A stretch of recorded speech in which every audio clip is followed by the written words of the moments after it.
Brown discharge during pregnancy. Pregnancy में almost 30% महिलाओं को कभी न कभी ब्राउन डिस्चार्ज होता है।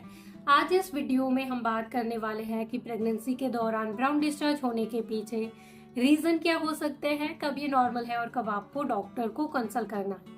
So hello everyone and welcome back to Bhavika's motherhood journal. तो अर्ली प्रेगनेंसी में या लेट प्रेगनेंसी में ड्यूरिंग द प्रेगनेंसी कभी भी आपको ब्राउन डिस्चार्ज हो सकता है। अर्ली प्रेगनेंसी में जो आपको ब्राउन डिस्चार्ज होता है वो इम्प्लांटेशन की वजह से हो सकता है। ओव्यूलेशन के एक हफ्ते बाद होता है इम्प्लांटेशन।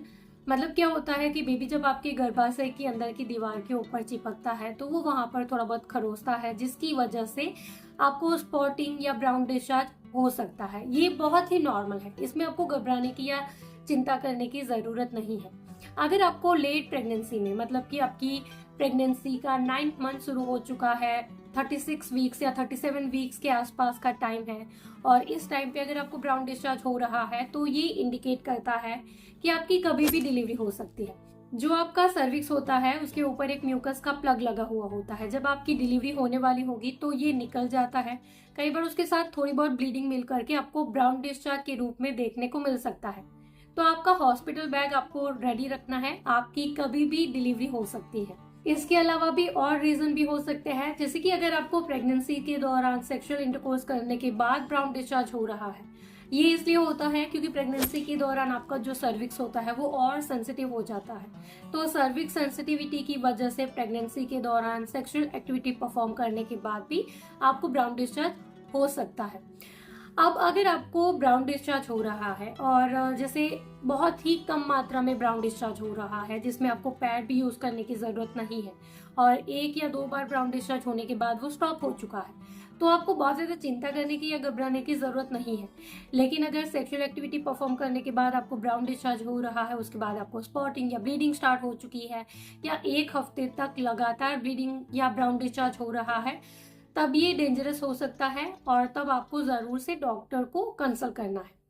इसके अलावा एक्टोपिक प्रेगनेंसी की वजह से भी आपको ब्राउन डिस्चार्ज हो सकता है।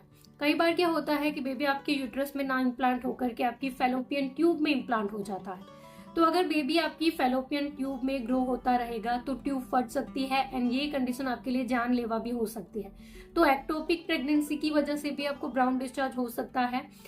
तो इसमें होगा क्या कि आपको ब्राउन डिस्चार्ज होगा, उसी के साथ आपको ब्लीडिंग भी स्टार्ट हो सकती है और आपके पेट के निचले हिस्से में और खास करके पेट के एक साइड में, लेफ्ट या राइट किसी भी साइड में हो सकता है। तो पेट के एक साइड में अगर आपको बहुत ही ज्यादा पेन हो रहा है, खास करके आपके प्रेगनेंसी के फर्स्ट ट्रिमेस्टर के दौरान, तो ये एक्टोपिक प्रेगनेंसी हो सकती है। इस केस में आपको तुरंत से डॉक्टर को कंसल्ट करना है।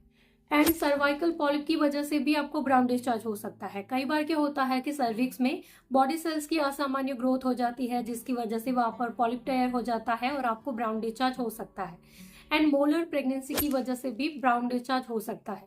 कई बार जब स्पर्म एंड एग गलत तरीके से फर्टिलाइज हो जाते हैं तो आपकी गर्भाशय के अंदर एक ट्यूमर क्रिएट हो जाता है, जिसकी वजह से भी आपको ब्राउन डिस्चार्ज होगा।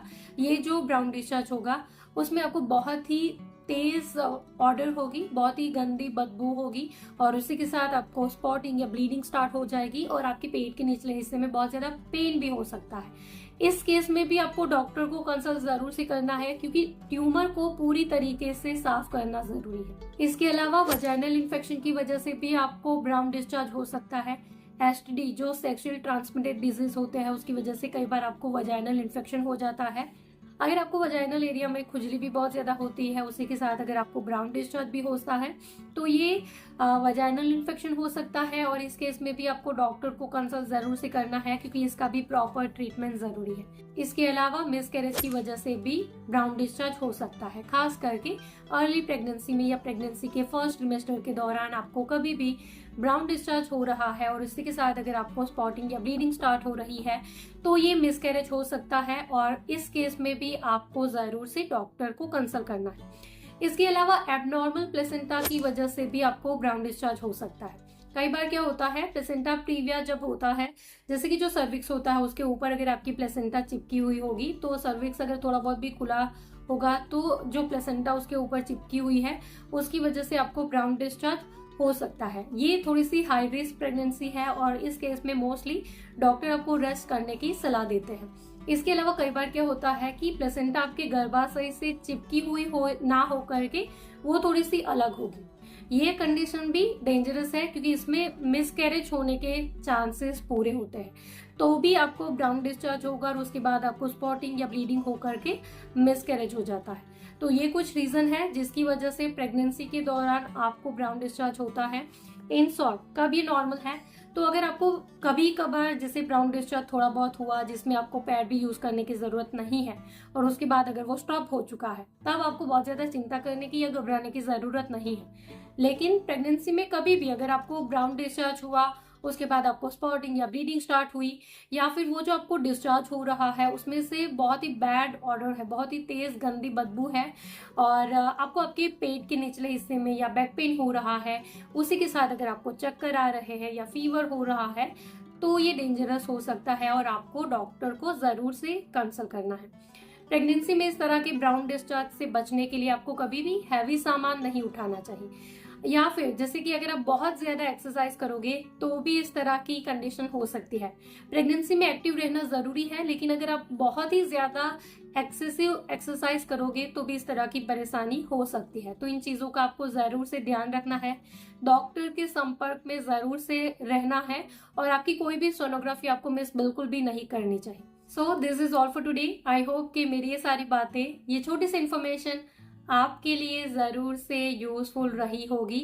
अगर इस वीडियो से आपकी कोई भी मदद हुई है, वीडियो अगर आपके लिए यूजफुल था, तो इस वीडियो को लाइक और शेयर जरूर करिएगा। चैनल पर नए हो तो सब्सक्राइब कर लीजिए ऐसे ही और वीडियोस के लिए। इसके अलावा और कुछ अगर आप मुझसे पूछना चाहते हो, कुछ बताना चाहते हो, तो आप मुझे नीचे कमेंट बॉक्स में जरूर से लिख सकते हो। Thank you for watching this video. Bye bye.